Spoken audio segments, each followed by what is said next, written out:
Gummy worm nails that look good enough to eat. This is day 5 of my 30 days of nail art challenge, and today was inspired by these Smart Sweets gummy worms as well as the childhood snack dirt in a cup. I started off painting the nail with a coat of black gel polish, and then to create the dirt, I actually mixed some of the black gel with some black glitter and clear acrylic powder, so it was nice and chunky. I did another thin coat of black gel polish on the nail so that the dirt would stick to it, and I just basically patted that mixture in, and as you can see, it's super chunky, which is exactly what I was going for. I can't guarantee this would cure all the way, so I don't know if I would do it on a client, but for this fun nail art, I think it was great. I did sprinkle on a little bit more of the clear acrylic just to make sure that that gel was soaked in and the nail would be nice and matte. Using a dotting tool, I'm just pushing it around, pushing it into place so that I have a nice bumpy texture. And then once that's cured, I'm scrubbing off the excess powder.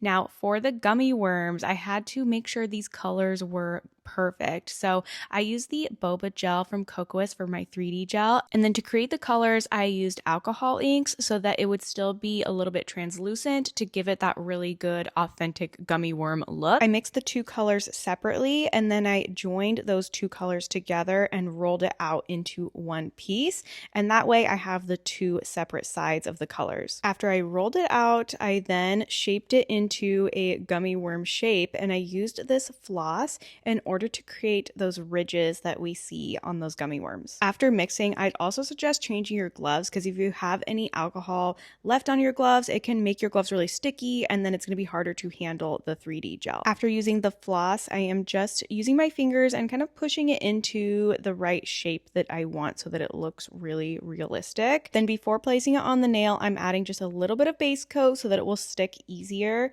And then the hard part is removing it from the paper and not totally messing up the design. I was shocked at how good this looked. I absolutely loved this gummy worm. It looks so realistic, like it literally looks like candy. So I'm just placing it down and twisting it into the shape that I want, and then if I needed to, I could go back in with the floss or even used a little spatula just to make sure the ridges go down the gummy worm on all of the sides. And I think it looks so good. I was freaking out at this point. So then I decided I was going to do another one.